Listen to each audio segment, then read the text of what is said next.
토성의 위성 타이탄은 태양계에서 가장 흥미로운 천체 중 하나입니다. 지름 5,150km로 수성보다 크며 위성 중에서는 목성의 가니메데 다음으로 큽니다. 그러나 타이탄의 진정한 특별함은 크기가 아닙니다. 타이탄은 태양계에서 지구를 제외하고 유일하게 표면에 안정적인 액체를 가진 천체입니다. 단 그 액체는 물이 아니라 메탄과 에탄입니다. 1655년 네덜란드 천문학자 크리스티안 하위안스가 처음 발견한 이후 타이탄은 오랫동안 신비에 쌓여 있었습니다. 두꺼운 대기 때문에 표면을 관측할 수 없었기 때문입니다. 타이탄의 비밀이 밝혀지기 시작한 것은 2004년 카시니 마이너스 하위안스 탐사선이 도착하면서부터입니다. 하위안스 착륙선이 타이탄 표면에 내려보낸 데이터는 과학계를 놀라게 했습니다. 타이탄의 대기는 지구보다 1.5배 더 두껍습니다. 주성분은 질소이며 약 5%의 메탄이 섞여 있습니다. 표면 기압은 지구 해수면의 1.5배입니다. 표면 온도는 영하 179도로 극도로 차갑습니다. 이 온도에서 물은 바위처럼 딱딱하게 얼어있고 메탄과 에탄은 액체 상태로 존재할 수 있습니다. 타이탄의 날씨는 지구와 놀라울 정도로 유사합니다. 메탄 구름이 형성되고 메탄 비가 내리며 메탄 강이 흐르고 메탄 바다로 모입니다. 증발과 강수의 순환이 지구의 물순환과 똑같은 방식으로 일어납니다.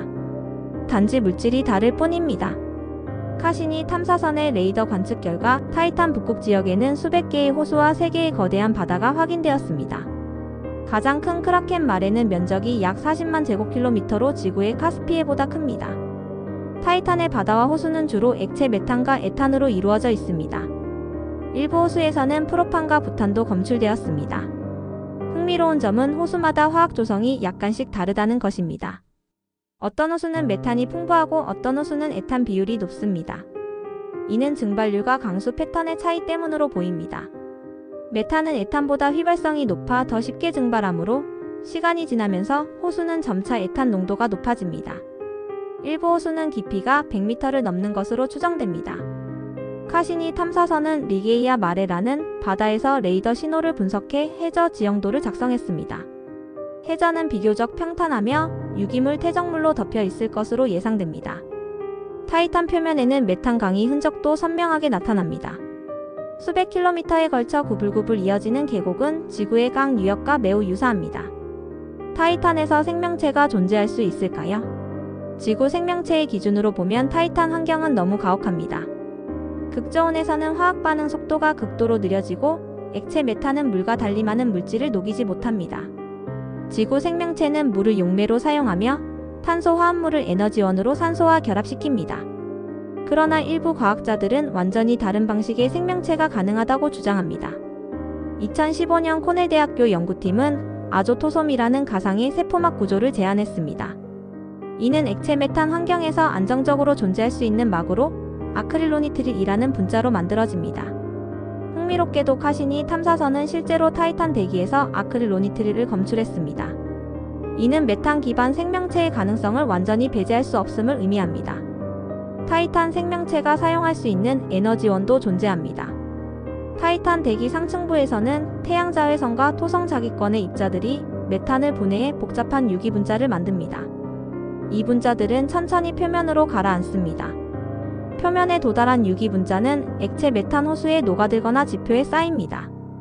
만약 타이탄 지하에 액체 상태의 물바다가 있다면 이곳에서 화학 반응이 일어나면서 에너지가 생성될 수 있습니다.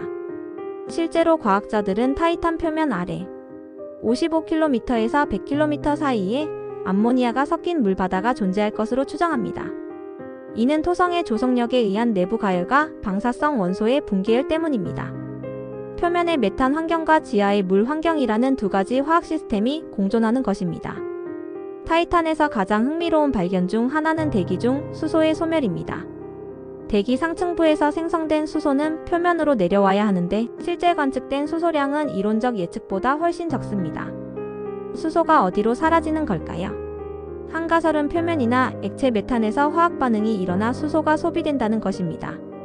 만약 메탄 기반 생명체가 존재한다면 산소 대신 수소를 호흡할 수 있습니다. 지구에서 유기물과 산소가 결합해 에너지를 만드는 것처럼 타이탄 생명체는 유기물과 수소를 결합시킬 수 있습니다. 물론 이는 매우 투기적인 가설이며 수소 소멸을 설명하는 다른 지질학적 과정도 충분히 가능합니다. 그러나 가능성을 열어두는 것이 과학적 태도입니다. 타이탄의 또 다른 수수께끼는 대기 중 메탄의 지속입니다. 태양 자외선은 메탄을 빠르게 분해합니다. 계산상 타이탄의 모든 메탄은 수천만 년 안에 사라져야 합니다. 그러나 타이탄은 수십억 년 동안 메탄 대기를 유지해왔습니다. 이는 지하에 메탄 저장소가 있고 화산 활동이나 간헐천을 통해 계속 공급되고 있음을 의미합니다. 카시니 탐사선은 타이탄 표면에서 크라이오 화산의 증거를 발견했습니다. 이는 용암 대신 물과 암모니아 혼합물을 분출하는 얼음 화산입니다. 크라이오 화산 활동은 지하의 메탄을 대기로 방출할 수 있습니다. 2019년 연구에서는 타이탄 지하의 지구 원유 매장량의 수백 배에 달하는 메탄이 저장되어 있을 것으로 추정되었습니다. 타이탄은 말 그대로 거대한 메탄 저장고입니다. 타이탄 탐사의 다음 단계는 이미 계획되어 있습니다. 나사는 2027년 드래곤 플라이 미션을 발사할 예정입니다. 이는 원자력 배터리로 구동되는 쿼드콥터 형태의 탐사선으로 타이탄 표면과 대기를 자유롭게 비행하며 탐사할 것입니다. 드래곤 플라이는 다양한 지역의 샘플을 채취하고 유기 화합물을 분석하며 생명체의 흔적을 찾을 것입니다. 특히 주목하는 지역은 셀크 크레이터입니다. 이곳은 과거 소행성 충돌로 형성되었으며 충돌열로 인해 일시적으로 액체 상태의 물이 존재했을 가능성이 있습니다. 물과 유기 분자가 만났다면 생명체 탄생에 필요한 화학 반응이 일어났을 수 있습니다.